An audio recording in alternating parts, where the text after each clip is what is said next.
Matur nuwun. Bismillahirrahmanirrahim. Assalamualaikum warahmatullahi wabarakatuh. Innal hamdalillah nahmaduhu wa nasta'inuhu wa nastaghfiruh wa na'udzu billahi min shururi anfusina wa min sayyiati a'malina.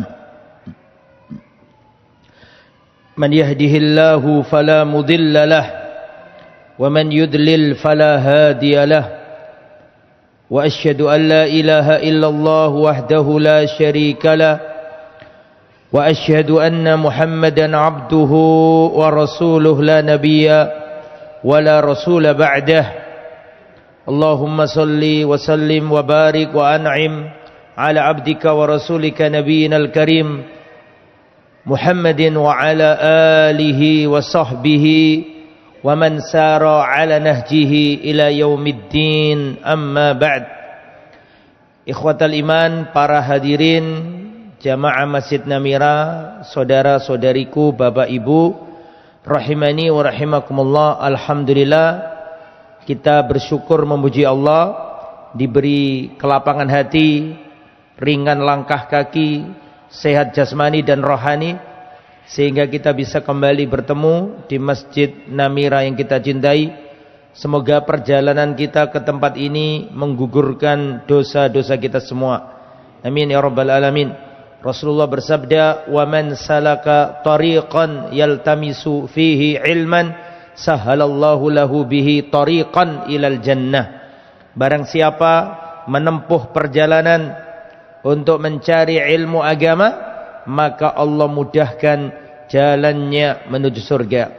Seandainya menuntut ilmu tidak ada keutamaan apapun kecuali satu saja, yaitu mempermudah kita melebu surga, maka sudah cukup untuk meringankan langkah kaki kita menuju majalisul ilm, majelis ilmu. Salawat dan salam semoga terlimpahkan kepada baginda kita yang mulia Sayyiduna Muhammad sallallahu alaihi wasallam beserta keluarganya, para sahabatnya dan seluruh umatnya yang setia berdiri di atas sunnah dan ajarannya. Dan kita berdoa semoga di hari kiamat Allah Subhanahu wa taala mengumpulkan kita dengan Rasulullah dan para sahabatnya di Firdaus. Amin ya rabbal alamin. Tak lupa kita ucapkan jazakumullah khairan katsiran kepada seluruh pengurus yayasan Masjid Namira dan juga takmir Masjid Namira. Semoga yang panjenengan upayakan demi makmurnya masjid ini, semoga itu semua dicatat oleh Allah sebagai pemberat timbangan amal kebaikan di akhirat. Amin ya rabbal alamin. Para hadirin, insyaallah pertemuan kita kali ini akan membahas seorang nabi yang mulia. Pada pertemuan lalu kita jelaskan Nabi Musa alaihissalam. Dan insyaallah pada kesempatan kali ini kita akan membahas Sayyiduna Nabiullah Yunus alaihissalam. Jadi insyaallah pada pertemuan kali ini kita akan membahas Nabi Yunus alaihissalam. Kisahnya Nabi Yunus tidak panjang lebar diceritakan, beda dengan Nabi Musa, Nabi Isa, Nabi Sulaiman, Nabi Daud yang panjang lebar, Nabi Ibrahim. Nabi Yunus tidak terlalu panjang kisahnya. Siapa beliau? Beliau adalah Yunus bin Matta. Yunus bin Matta. Sebagian ahli ilmu mengatakan Matta ini nama ibunya. Tapi pendapat ini kurang tepat. Karena nisbat itu kepada ayah. Sehingga wallahu a'lam bishawab, pendapat yang lebih sahih bahwa Matta adalah nama ayah beliau. Sehingga Yunus bin Matta. Beliau ini nasabnya sampai ke Nabi Yakub alaihissalam. Jadi Nabi Yunus termasuk salah satu Nabi Bani Israel. Ya, karena beliau keturunan Yakub alaihissalam dan beliau keturunannya Bunyamin bin Yakub. Keturunannya Binyamin bin Israel. Karena kan kemarin dulu saya terangkan bahwa nama lain Nabi Yakub adalah apa? Israel. Israel atau Nabi Yakub punya anak 12. Mau tak tanyai kayak kelihatannya enggak. Wajah-wajah orang lupa ini kelihatan. Nabi Yakub punya anak berapa? 12. Siapa yang bisa nyebutkan? Ya, 12 itu dari 4 wanita. 12 anak Nabi Yakub, Ruben, Sam'un, Lewi, Yahuda, Zebulon, Isakhar, terus dan Naftali, Gad, Asyir, Yusuf, Benyamin. Tolong sebutkan, siapa lagi yang bisa nyebutkan kayak tadi? Angkat tangan. Berapa totalnya? 12. Yusuf, Benyamin. Lah, Nabi Yunus ini keturunan Binyamin bin Yakub. Ya, keturunan Binyamin bin Israel atau Yakub alaihissalam. Beliau ini dari negeri Ninawa. Negeri apa? Ninawa. Ninawa itu sekarang di mana? Kurang lebih di negeri, ya, negeri Irak. Di negeri mana? Irak. Jadi dan ini ada kisah, ya, riwayat. Masih ingat nggak dulu waktu kita ceritakan kepanjenengan Sirah Nabawi? Sirah Nabawi, ya. Nabi pernah berdakwah di Taif, masih ingat? Terus Nabi diapakan? Dilampari batu. Nabi bersama sahabat Nabi, mantan anak angkatnya Nabi, namanya siapa? Zaid bin Harithah. Sempat dipanggil Zaid bin Muhammad sallallahu alaihi wasallam karena diangkat anak sama Nabi. Terus ditegur Allah, turun ayat dari langit, ud'uhum liabaihim, panggillah anak-anak angkatmu itu, panggillah, ya, sesuai dengan nama bapaknya. Jangan namamu, gak boleh. Sehingga setelah itu tidak dipanggil lagi Zaid bin Muhammad, tapi dipanggil Zaid bin apa? Bin Haritsa. Nah, Zaid bin Haritsa ini pernah menemani Rasulullah ketika di Taif. Singkat kata, Nabi dilempari batu berdarah-darah. Waktu perjalanan pulang, Nabi mengadu kepada Allah akan kelemahan dirinya. Tidak sedikit pun Nabi menjelekkan penduduk Taif. Tapi Nabi lebih fokus ke, aku lemah ya Allah, tidak pinter dalam berdakwah, kurang pinter dalam strategi, dan intinya menunjukkan Rasulullah bermunajat akan kelemahan dirinya. Maka datang malaikat gunung mengatakan, ya Muhammad, kalau engkau mau, perintahkan aku, niscaya aku timpakan gunung ini kepada mereka. Tapi Allah Subhanahu wa taala, tapi Nabi Muhammad sallallahu alaihi wasallam, ya, tidak dendam. Nabi mengatakan, jangan, justru aku berharap dari anak keturunan mereka ini akan lahir kaum yang menyembah hanya kepada Allah, mentauhidkan Allah. Kemudian Nabi pulang menuju Mekah. Terus Nabi melewati kebun. Apa hubungannya Ustaz sama Yunus bin Matta? Sabar, nanti tak gabungkan. Waktu perjalanan pulang, kemana tadi? Melewati apa? Kebun. Kebun ini miliknya orang Quraisy. Namanya Saibah bin Rabi'ah dan Utbah bin Rabi'ah. Dua-duanya orang Quraisy, kafir. Dan ini dulu saya ceritakan sudah, nggak tahu 3 tahun yang lalu, apa 5 tahun yang lalu. Pertama-tama pindah ke sini loh. Dulu kan di depan situ ya. Namira pindah. Lama sudah. Jadi kayaknya lupa sampean. Makanya saya ingatkan ini. Masuk ke kebun ini, orang Quraisy ini, Saibah bin Rabi'ah dan Utbah bin Rabi'ah ini tergerak rasa belas kasihnya melihat Rasulullah berdarah-darah dilempari oleh penduduk Taif. Muncul belas kasihannya bukan karena agama, tapi ya masih ada kerabat. Namanya kan sama-sama Quraisy. Maka tergerak rasa belas kasihnya, dan perhatikan, 2 orang Quraisy ini, saudara ini, Utbah bin Rabi'ah dan Saibah bin Rabi'ah, berkata kepada pembantunya, budaknya. Budaknya namanya Adas. Namanya siapa? Adas. Adas ini agamanya Kristen. Wahai Adas, ambilkan setangkai, ya, anggur, kasihkan ke orang itu. Maksudnya Nabi Muhammad sallallahu alaihi wasallam. Enggak tega gitu loh. Meskipun kafir tapi sama-sama Quraisynya muncul belas kasihnya. Kasihkan ini ke Muhammad itu. Maka Adas ini mengambil anggur dan memberikan ke baginda Muhammad sallallahu alaihi wasallam sama Zaid tadi itu. Kemudian Rasulullah mengambil anggur dan Rasulullah mengucapkan bismillah. Dimakan. Maka Adas ini agamanya bukan agama kafir Quraisy. Agamanya adalah agama apa tadi? Kristen. Ketika Rasulullah menyebut bismillah, kaget Adas ini dan melihat ke wajahnya Rasulullah. Kemudian Adas ini berkata, engkau telah mengatakan sesuatu yang tidak pernah dikatakan oleh penduduk negeri ini. Itu mengucap apa tadi? Bismillah. Terus Nabi berkata, dari mana engkau? Aku dari negeri Ninawa. Lah ini baru kita nyambung ke Nabi Yunus tadi itu. Aku dari negeri apa? Ninawa. Ketika menyebut nama Ninawa, maka Nabi berkata, Qaryatu al-abdis salih Yunus bin Matta. Negeri Ninawa itu negerinya hamba Allah yang saleh namanya Yunus bin Matta. Ketika Rasulullah menyebut nama Yunus bin Matta, kaget nih Adas ini. Loh, kok tahu? Mana ada orang kafir Quraisy tahu? Yunus bin Matta, kan mereka kan nggak baca Alkitab, nggak baca Quran, mereka nggak ngerti cerita-cerita, nggak ngerti.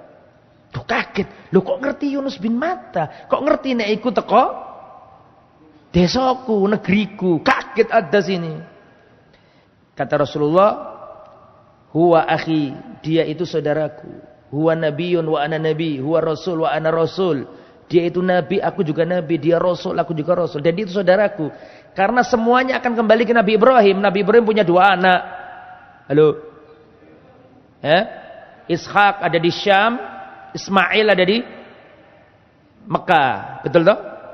Ishak melahirkan Yakub, Yakub melahirkan anak 12 tadi ya Bunyamin kena ke Yunus. Ibrahim ke Ismail, Ismail ke Quraisy ke Muhammad sallallahu alaihi wasallam. Jadi masih saudara. Bani Israel sama Bani Ismail itu saudara. Tukaran saiki gak mari-mari itu. Wong Arab sama Israel. Dulur padahal. Nah, dia itu saudaraku. Kaget Adas ini. Ya, ketika menyebut diceritakan bahwa dia itu nabi, aku nabi, saking senangnya Adas ini langsung dalam riwayat ya. Wallahu alam dalam riwayat si Adas ini langsung mencium Rasulullah dan mendekap Rasulullah. Memeluk Rasulullah. Dilihatin sama Syaibah bin Rabi'ah dan Utbah bin Rabi'ah. Yang tadi majikannya itu loh. Adas, ojo elok agamanya Muhammad, jangan ikut. Agamamu lebih baik daripada kamu tak suruh cuma nganterkan apa? Anggur. Ngapain kok dawa-dawa tambah rangkul-rangkulan barang awakmu gitu. Kenapa kok memeluk dan sini? Agamamu lebih baik daripada agamanya Muhammad, enggak usah ikut. Kata Adas, wahai majikanku, tidak ada di muka bumi orang sebaik orang ini. Makanya jenengan kalau ke Taif, ada masjid namanya Masjid Adas. Wallahu alam, sebagian orang meyakini Adas itu masuk Islam, tapi nggak ada riwayat yang menunjukkan Adas masuk Islam. Ya wallahu alam. Tapi kalau jenengan kalau umrah terus ada tur ke Taif, ya biasanya dibawa ke tempatnya ini, siapa namanya? Namanya masjid apa? Ada. Cuma kalau tanya saya Adas masuk Islam tak? Wallahu alam. Saya nggak tahu riwayat yang pasti wallah. Tapi kisah yang masyhur tadi ada ceritanya seperti itu. Sehingga itu mengkonfirmasi bahwa memang Nabi Yunus ada di mana tadi? Dari negeri apa? Ninawa. Dan itu ada di negeri Irak kurang lebih kalau sekarang. Dzakara Allah Subhanahu wa taala Yunus fi kitabil aziz bismihi 4 marrat. Namanya Nabi Yunus ini disebut Allah 4 kali. Namanya Nabi Yunus disebut Allah 4 kali. Dengan namanya terang Yunus. Dengan nama yang terang seperti itu disebut 4 kali. Adapun disebut dengan sifatnya dan nisbatnya 2 kali. Yaitu ketika disebut dalam surat Al-Anbiya ayat 87 wadannuni. Wadannun, Dhannun itu pemilik ikan paus. Maksudnya siapa? Nabi Yunus. Juga dalam surat Al-Qalam ayat 48. Wala takun kasahibil hut, janganlah engkau seperti pemilik atau temannya ikan paus. Maksudnya siapa? Nabi Yunus. Jadi disebutkan nama Yunus secara gamblang ada 4, disebutkan sifatnya dan dikaitkan dengan ikan paus ada 2. Total berarti berapa? Ya jamaah, berapa? 6. Dakwatu Yunus alaihissalam liqaumi, bagaimana dakwanya Nabi Yunus kepada kaumnya? Dakwanya Nabi Yunus sama dengan dakwah seluruh para nabi. Dakwah tauhid. Surat Az-Zumar ayat 65. Walaqad uhiya ilaika wa ilal ladzina min qablika. Sungguh telah diwahyukan kepadamu wahai Muhammad dan diwahyukan kepada nabi-nabi sebelummu. Surat Az-Zumar ayat 65 ini ayat abadi. Siapapun nabinya pernah dapat ayat ini. Apapun kitab sucinya pasti ada ayat ini. Surat apa tadi? Ayat berapa tadi? Surat Az-Zumar ayat 65. Walaqad uhiya ilaika, sungguh telah diwahyukan kepadamu wahai Muhammad. Wa ilal ladzina min qablika, dan diwahyukan pula kepada nabi-nabi sebelummu. Apa itu? La in asyrakta la yahbatanna amaluka. Kalau kamu melakukan kesyirikan, terhapuslah amalanmu. Jadi dakwah tauhid, melarang syirik itu dakwah abadi. Dari Adam sampai Nabi Muhammad, seluruh nabi dikasih Allah akidah yang sama meskipun syariatnya beda-beda. Ya maka Nabi Yunus ini mendakwakan kaumnya tauhid, tidak boleh ngelakoni syirik. Begitu ceritanya. Tapi kaumnya Nabi Yunus gak gelem, menolak. Mereka gak ikut Nabi Yunus. Sehingga dalam riwayat Nabi Yunus meninggalkan kaumnya sebelum diberi izin oleh Allah. Karena Allah sudah ngasih informasi ke Nabi Yunus, kaummu akan kena azab. Cuma bedanya dengan nabi-nabi sebelumnya, kalau nabi-nabi sebelumnya itu dikasih Allah izin baru keluar. Lah Nabi Yunus itu belum dikasih izin tapi sudah keluar. Tapi Nabi Yunus ngerti bahwa kaumnya akan diadab oleh Allah. Makanya kalau kita perhatikan dalam Al-Quran, lafaz yang Allah Subhanahu wa taala pakai tentang Nabi Yunus alaihissalam, kita baca dulu ayatnya.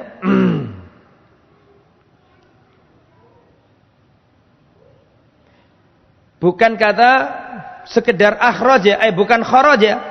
Kalau kharaja sekedar keluar. Ya. Tetapi lafaz yang dipilih oleh Allah Subhanahu wa taala adalah, kita baca, wa inna Yunus alaminal mursalin, dan sesungguhnya Yunus benar-benar termasuk rasul. Id abaqa. Lafaz abaqa. Id abaqa ilal fulkil mashhun. Ketika Nabi Yunus lari, lafaz abaqa itu pernah dipakai Rasulullah untuk menggambarkan seorang budak yang lari dari tuannya. Al-Abdul Abik itu dilarang, budak gak boleh lari. Nah, lafaz yang dipakai oleh Allah itu bukan kok lari haroba atau nafaro atau kharaja, enggak. Lafaz yang dipakai adalah abaqa, artinya enggak diizini tapi berangkat itu. Seperti seorang budak itu, seorang budak Al-Abdul Abik, ya kan dilarang. Lah, lafaz yang Allah pakai itu pakai lafaz id abaqa. Artinya Allah belum ngasih izin, tapi Nabi Yunus sudah keluar duluan karena umatnya akan diapakan? Diapakan ya jemaah? Dikasih azab oleh Allah Subhanahu wa taala. Akhirnya Nabi Yunus pergi. Pergi kemana? Pergi meninggalkan kampungnya, menyeberangi lautan. Nabi Yunus naik kapal. Ya, diterangkan dalam surat Al-Anbiya ayat 87. Wa dhannuni idz dhahaba mughadiban fadhanna allan naqdira alaihi fanada fi dhulumat alla ilaha illa anta subhanaka inni kuntu minadh dhalimin. Surat Al-Anbiya ayat 87. Disebutkan pula dalam surat yang lain, itu dalam surat As-Saffat ayat 139 sampai 148. Ya, perhatikan saya bacakan kisahnya nih Nabi Yunus ketika meninggalkan kampungnya tadi. Wa inna Yunus minal mursalin. Saya break sebentar. Menceritakan kisah Rasulullah dengan kisah para sahabat Nabi, dengan menceritakan kisah-kisah Nabi terdahulu itu beda. Kalau kisahnya Rasulullah itu banyak riwayat. Ada Bukhari, ada Muslim, ada Ibnu Majah, banyak nih. Kisah sahabat banyak. Tapi kalau kisahnya para Nabi itu enggak banyak. Cukup di Al-Quran dan tafsir, kita enggak berani neko-neko. Karena kita enggak boleh rajman bil ghaib. Kita enggak boleh menceritakan Nabi yang enggak ada dasarnya, enggak boleh. Makanya sekedar kita sampaikan apa yang tertera dalam Al-Quran dan kita lihat tafsirnya atau riwayatnya. Adapun ada cerita Israiliyat boleh diceritakan. La tusaddiquhu wa la tukadzibuhu, selama tidak menyelisih syariat boleh diceritakan. Oke, jadi enggak bisa cerita Nabi panjang lebar itu enggak bisa. Karena sebatas apa yang disampaikan Allah dalam Al-Quran, sedangkan riwayat hadis yang menceritakan Nabi itu enggak banyak. Oke? Wa inna Yunus minal mursalin, dan sesungguhnya Nabi Yunus benar-benar termasuk utusan Allah. Id abaqa ilal fulkil mashhun, ketika beliau lari menuju kapal yang sesak, yang syarat penuh muatan. Fasahama fakana minal mudhadin. Dalam riwayat itu kapal yang penuh sesak manusia itu atau syarat dengan penumpang itu hampir tenggelam. Ya, hampir tenggelam sehingga perlu diundi siapa yang turun atau enggak ikut kapal. Ya, dalam riwayat ada yang mengatakan sesungguhnya di antara kita ada orang yang berdosa, harus meninggalkan kapal ini. Karena tidak ada yang mau, akhirnya dibuat undian. Dibuat undian. Siapa yang kena undian, kalau semuanya dipaksakan harus naik, akan tenggelam semuanya. Maka harus ada yang dilemparkan atau keluar dari kapal itu. Maka diundi. Undian pertama kena Nabi Yunus. Dalam riwayat penghuni kapal itu tahu kedudukannya Nabi Yunus. Mereka sungkan sama Nabi Yunus. Mereka menghormati Nabi Yunus. Maka dalam riwayat dikatakan diulangi lagi itu undian itu. Ternyata undian itu kena lagi Nabi siapa? Nabi Yunus. Sehingga Nabi Yunus termasuk yang dilemparkan, ya, dilemparkan ke laut. Ya, faltaqamahul hutu wa huwa mulim. Akhirnya ketika dilemparkan ke laut, Nabi Yunus dimakan ikan paus, hut, yani ikan paus, wa huwa mulim, sedangkan beliau dalam kondisi tercela. Dimakan ikan paus. Dan ternyata di sisi lain, ternyata kaumnya Nabi Yunus enggak jadi diadab Allah. Kenapa? Karena beriman. Ditinggalkan Nabi Yunus karena mereka tidak mau beriman dan hampir akan datang mara bahaya, azab dari Allah. Ternyata kaumnya Nabi Yunus beriman. Sehingga azab yang tadi hampir dijatuhkan enggak jadi. Dalilnya mana Ustaz? Surat Yunus ayat 98. Falaula kanat qaryatun amanat fanafa'aha imanuha illa qauma Yunus. Kecuali kaumnya Nabi Yunus hampir dikasih Allah azab. Lama amanu, ternyata mereka beriman, enggak jadi syirik, mereka bertauhid, iman sama Allah. Kasafna anhum adzabal hizzi fil hayati dunya. Akhirnya Allah singkap, Allah hilangkan azab yang membuat mereka hina itu, diurungkan oleh Allah Subhanahu wa taala. Ternyata kaumnya Nabi Yunus beriman kepada Allah Subhanahu wa taala. Tapi di sisi lain Nabi Yunus sudah terlanjur lari dan dimakan ikan paus. Nah, di perut ikan paus itulah Nabi Yunus alaihissalam berdoa kepada Allah Subhanahu wa taala. Ya. Berapa hari Nabi Yunus ada di perut ikan? Kita baca ayatnya biar tahu.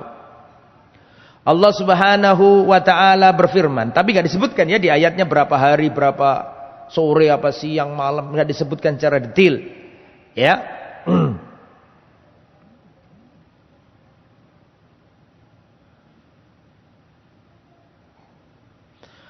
Allah Subhanahu wa ta'ala berfirman menceritakan tentang kisahnya Nabi Yunus ketika ada di lautan itu.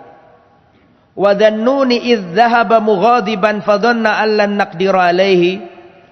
Dan Nabi Yunus ketika dia pergi dalam keadaan marah, dia mengira bahwa Allah tidak kuasa atasnya, maka dimakan ikan paus seperti tadi yang kita sampaikan. Lah di perut ikan paus itu Allah ceritakan fanada fidz dzulumat, surat Al-Anbiya ayat 87.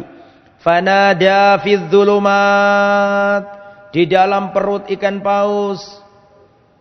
Fidz dzulumat, di dalam kegelapan. Dzulumat itu jamak. Jamak itu lebih dari 2. Ya. Jadi fanada fidz dzulumat, Nabi Yunus berdoa di kegelapan. Nabi Yunus berdoa di tengah kegelapan. Diterangkan sama para ulama, di situ ada 3 kegelapan. Ada berapa kegelapan ya jamaah? 3. Apa saja? 1, gelapnya perut ikan paus. Kira-kira di perut ikan paus gelap nggak? Udah ada yang pernah nyoba?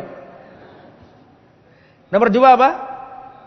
Berada di kedalaman samudra, laut. Ketiga,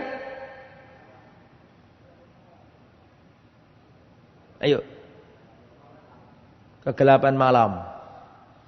Jadi Nabi Yunus ketika dicaplok ikan paus, itu Nabi Yunus ada di kegelapan, 3 kegelapan. Kegelapan perut ikan paus, kegelapan samudra yang luas, dan kegelapan malam. Wis sampean konek teko omah jam 12 malam, cendelone tutup kayak selambu warna ireng.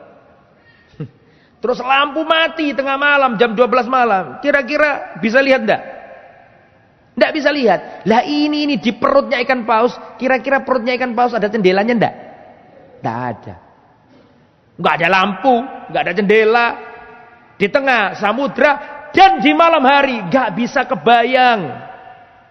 Makanya Allah menggambarkan di sini wanada fidz dzulumat. Nabi Yunus menyeru di tengah kegelapan. Peteng dedet. Gak ketok sapa-sapa, gak ono sing iso nulung. Ndak ada yang bisa nulung. Ndak ada yang mendengar suaranya. Ndak ada yang bisa melihatnya. Di saat itulah Nabi Yunus berdoa.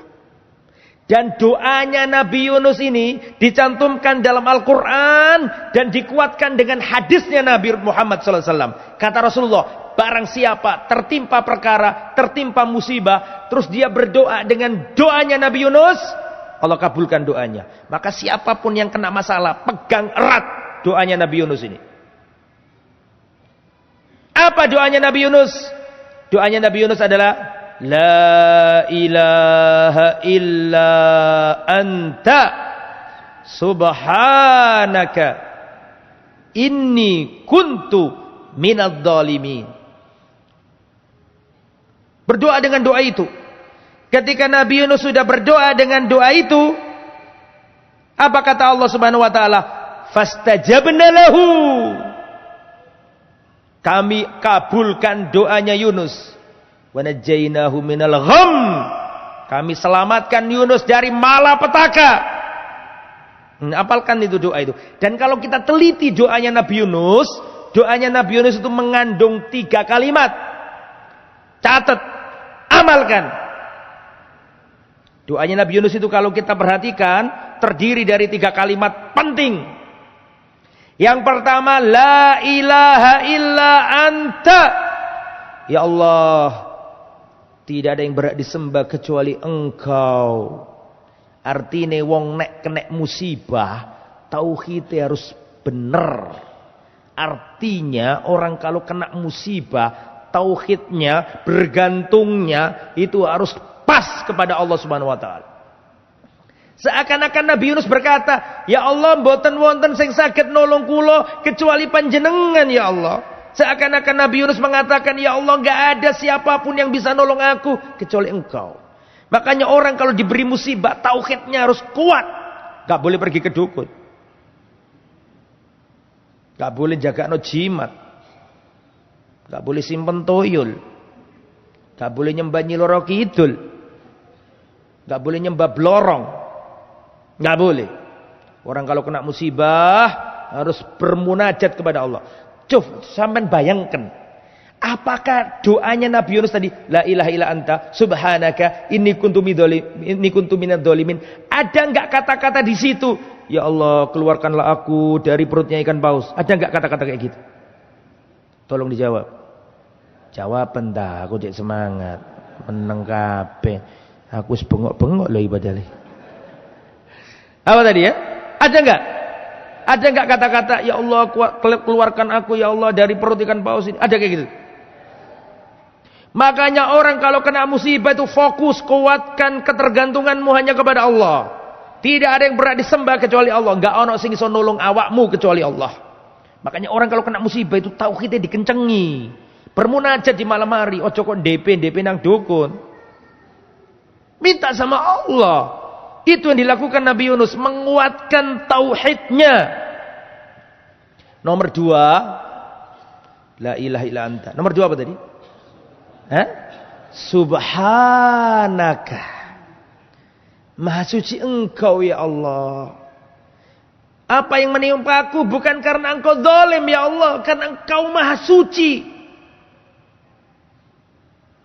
Berarti wong nek kena musibah disuruh memperbanyak tasbih. Subhanallah, subhanallah, subhanallah, subhanallah, subhanallah. Jenengan kalau kena musibah, amalkan yang dilakukan Nabi Yunus. Ya, fa bihudahu muqtadih. Dan dengan petunjuk mereka ambillah petunjuk. Tauhidmu harus kuat. Nomor 2, memperbanyak tasbih. Subhanallah. Jadi sampean kok punya masalah yang kalut, sulit dipecahkan, wis ojo njaluk tolong menungso, wis njaluk tolong Allah. La ilaha illa anta subhanaka, maha suci engkau ya Allah. Bertasbih subhanallah, subhanallah, ya, subhanallah. Terus berdoa meminta kepada Allah Subhanahu wa taala. Makanya nih, falaula annahu kana minal musabbihin lalabitha fi batnihi ila yaumi yub'atsun. Kalaulah bukan karena Nabi Yunus suka bertasbih di perut ikan paus, niscaya dia akan ada di perutnya ikan paus sampai hari kiamat nanti ketika manusia dibangkitkan. Hanya saja karena Nabi Yunus bertasbih subhanallah, subhanallah, ditolong sama Allah Subhanahu. Subhanaka, maha suci engkau ya Allah. Apa yang menimpaku bukan karena engkau mendolimi aku ya Allah, karena engkau maha suci. Tapi semua kejadian ini terjadi karena inni kuntu minadh dhalimin.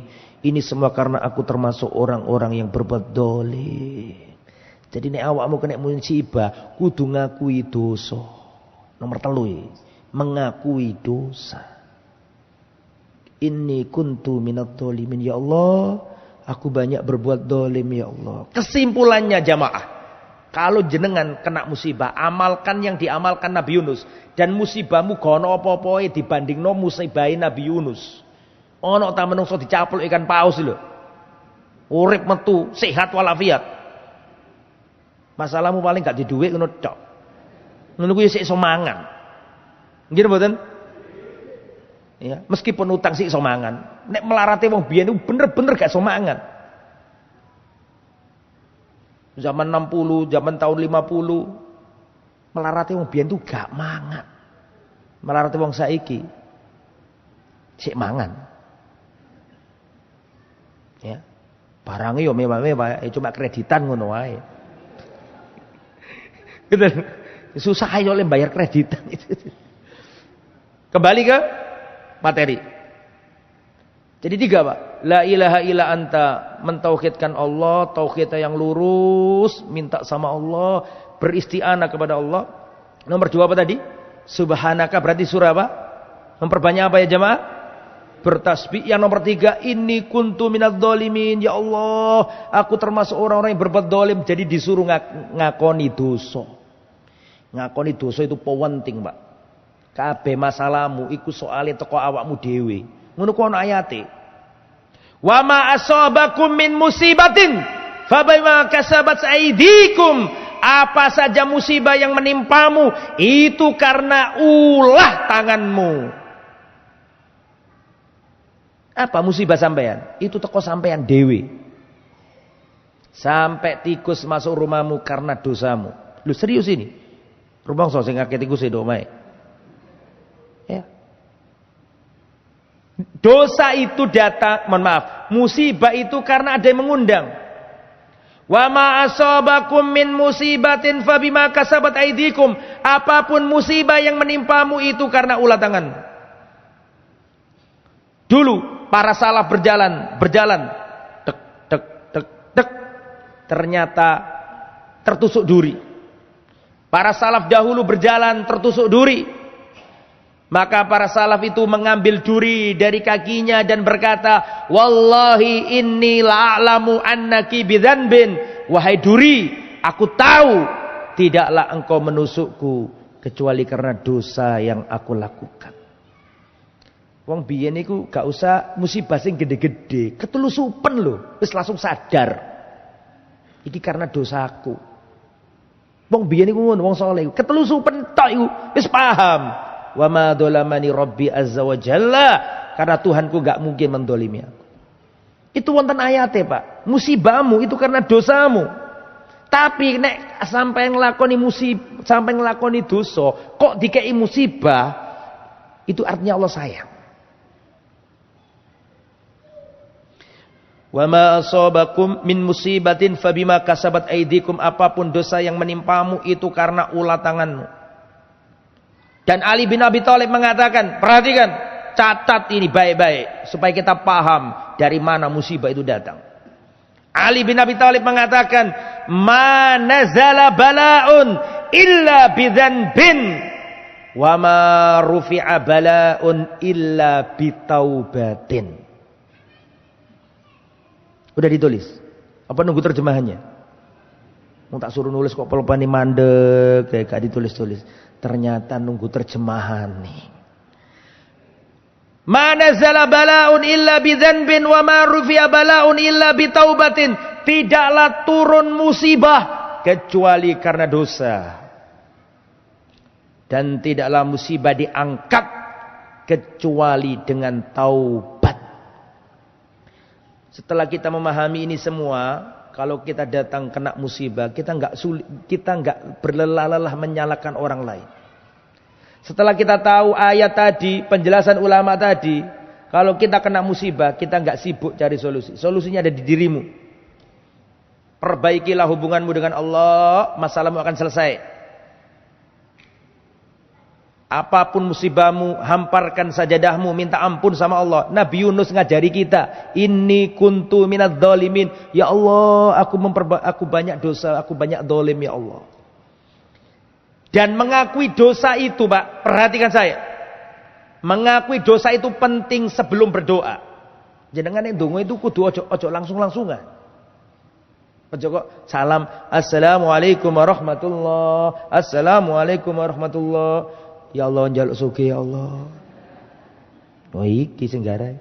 Kudu ana mukadimahe sadurunge ndonga iku. Sadurung termasuk mukadimah dalam berdoa adalah mengakui dosa. Astagfirullah. Makanya sampean selepas salam, assalamualaikum warahmatullahi, assalamualaikum warahmatullahi, yang sampean lakukan apa pertama kali? Njaluk sugih. Istighfar kan? Gini mboten? Gini mboten? Astaghfirullah, astaghfirullah.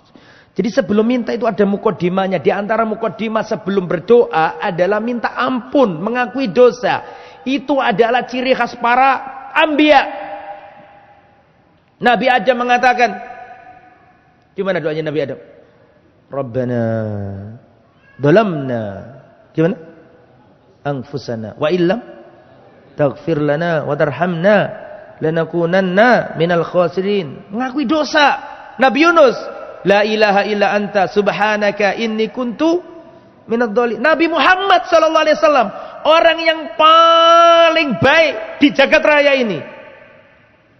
Di antara doanya adalah ini doa diajarkan Rasul kepada Abu Bakar sebelum salam. Rabbi dzalamtu nafsi dulman. Kok sing hafal dah? Rabbi dzalamtu nafsi dulman katsira wa la yaghfiru dzunuba illa anta waghfirli. Terus maghfiratan. Sing sampean hafal ya muqallibal qulub tsabit qalbi ala dini. Tambahi hafalane, Pak. Itu tadi yang terakhir itu doanya Nabi diajarkan ke Abu Bakar. Sebaik-baik Nabi ngajarkan ke sebaik-baik sahabat. Rabbi dzalamtu nafsi dzulman katsira wa la yaghfiru dzunuba illa anta faghfirli maghfiratan min indik warhamni innaka antal ghafurur rahim. Intine minta ampun ngakui dosa. Itu padahal Nabi Muhammad, Pak. Sing gak ono dosane. Beda mbek kita-kita iki dosane tok. Wakil dosanya. Maka kita lebih harus mengakui dosa. Perhatikan. Datang seorang laki-laki kepada Hasan al-Basri. Hasan al-Basri ini mahkotanya tabi'in. Pembesar tabi'in. Rasulullah punya murid namanya sahabat. Sahabat punya murid namanya tabi'in. Generasi setelah sahabat Nabi. Ada seorang tabi'in namanya Hasan al-Basri. Dia didatangi oleh seperti biasanya orang-orang datang minta fatwa. Datang orang bertanya, yang pertama berkata, "Wahai gurunda, sesungguhnya lama hujan tidak turun. Hujan telah lama tidak turun sehingga tanaman-tanaman kami gersang, sehingga hewan-hewan kami mati kehausan. Tolong berikan wasiatnya panjenengan." Kata Hasan al-Basri, "Pulanglah. Perbaiki hubunganmu dengan Allah. Perbanyaklah istighfar minta ampun kepada Allah. Pulanglah, pulang." Datang orang nomor 2. "Wahai guru kami, telah lama Allah menimpakan kemalangan hidup, kemelaratan, kesempitan, kefakiran, kemiskinan. Hidupku susah penuh dengan kemalangan.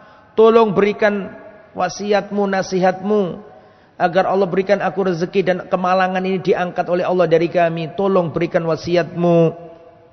Hasan al-Basri berkata, "Pulanglah. Istaghfirillah katsira. Perbaiki hubunganmu dengan Allah. Perbanyaklah istighfar, minta ampun kepada Allah. Pulang." Datang orang nomor berapa? 3. "Wahai gurunda, wahai guru kami, telah lama Allah menguji kami dengan tidak memiliki anak keturunan.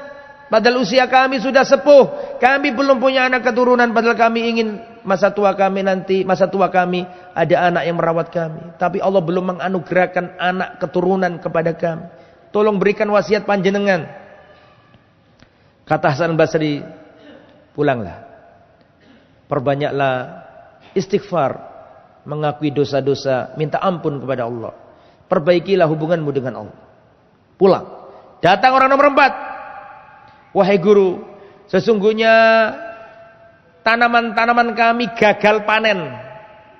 Kami mengalami paceklik yang panjang. Berikan wasiatmu agar musibah ini diangkat oleh Allah." Hasan al-Basri berkata,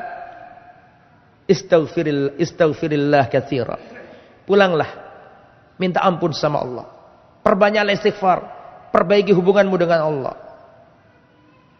Saya mau tanya, tolong dijawab. 4 orang tadi masalahnya sama apa beda?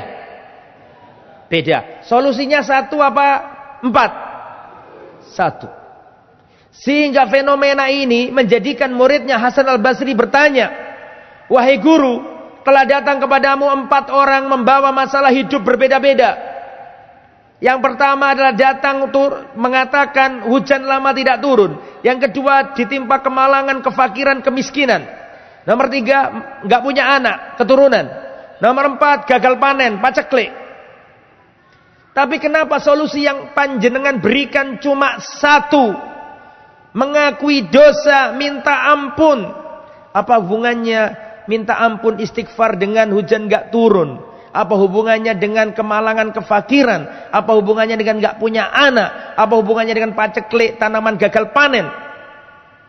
Kenapa solusinya cuma satu? Kok cukup istighfar ngakui dosa tok? Coba kiai, ustadz, habib zaman saiki ditakoni, aku di masalah A, B, C, D, E. Gue jawaban lah wake amalan nih. Betul? Hasil Basri wis gak kakek pola siji tok wis amalno, wis gak usah aneh-aneh. Njaluk sepuro nang Allah, api ono hubunganmu nang Allah, njaluk sepuro ngakoni dosa. Apapun masalahmu, iku sumbernya di situ itu. Kenapa kok solusinya cuma satu, hai imam? Kata Hasan Basri, solusinya bukan dari diriku. Sebenarnya yang aku sampaikan itu surat Nuh. Ayat 10, 11, 12 dan seterusnya. Dalam surat Nuh ayat 10, 11, 12 dan seterusnya. Allah katakan, menghikayatkan dari Nabi Nuh. Faqultu astaghfiru rabbakum innahu kana ghaffara. Wahai kaumku, beristighfarlah kalian kepada Allah. Sungguhnya Allah Maha mengampuni. Yursilis samaa alaikum midrara. Kalau kalian mau minta ampun, mengakui dosa, yursilis samaa alaikum midrara. Allah kirimkan hujan membawa rezeki. Wa yumdidkum bi amwal. Allah akan berikan kepadamu harta, wa banin dan anak keturunan. Wa yaj'al lakum jannati wa yaj'al lakum anhara. Dan Allah berikan kepadamu kebun-kebun yang rindang, yang mengalir di bawahnya sungai-sungai. Saya mau tanya, 4 hal tadi ada di surat ini enggak? Tolong dijawab, ada enggak? Padahal durung njaluk apa-apa, mek ngakoni dosa.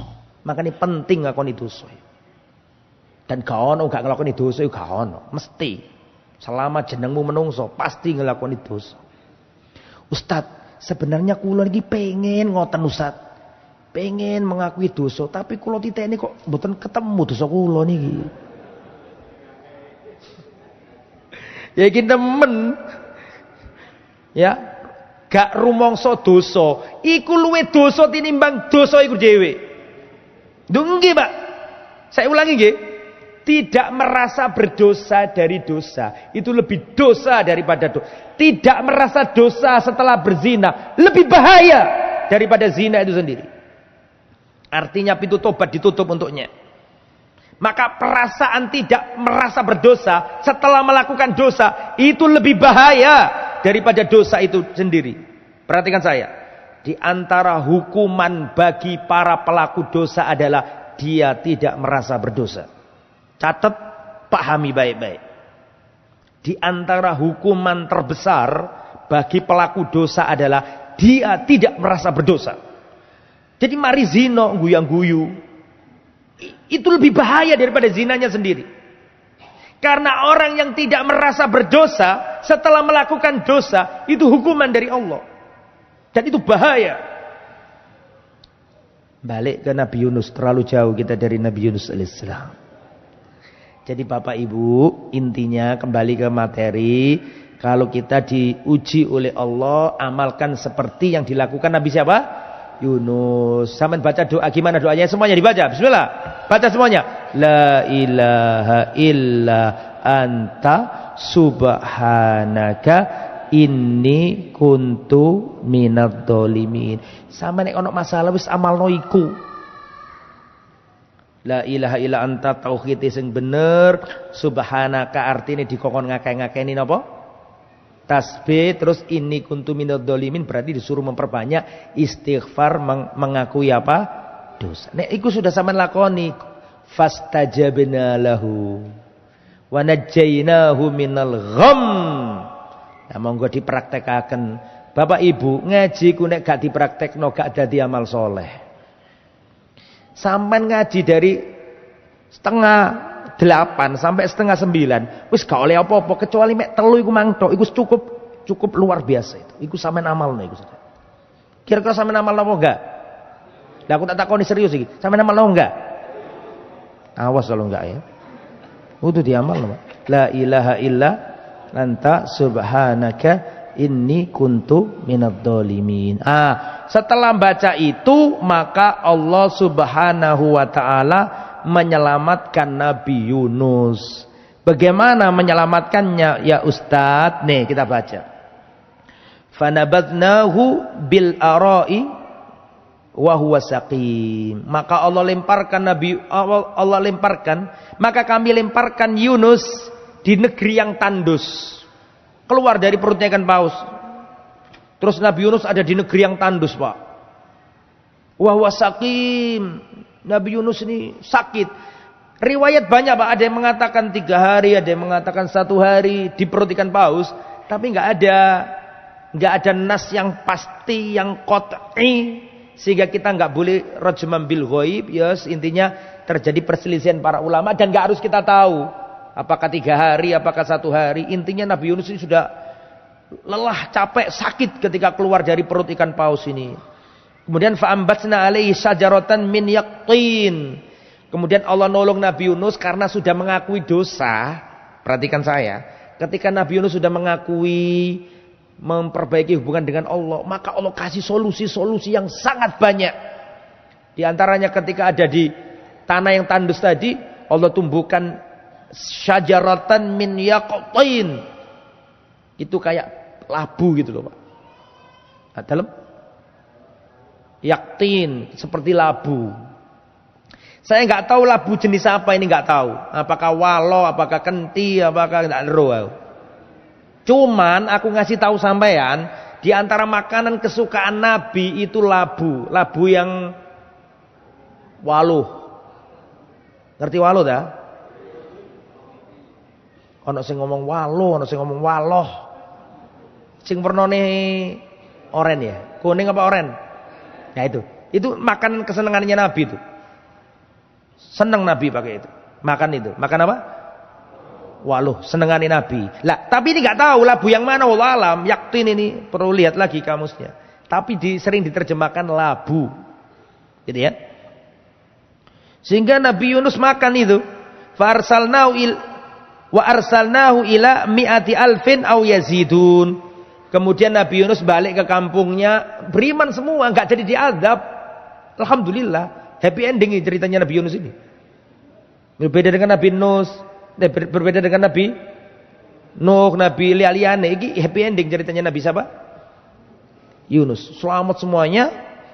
Dan Allah utus Nabi Yunus ke mi'ati alfin, 100.000 kaumnya, jumlahnya 100.000. Au yazidun, atau tambah.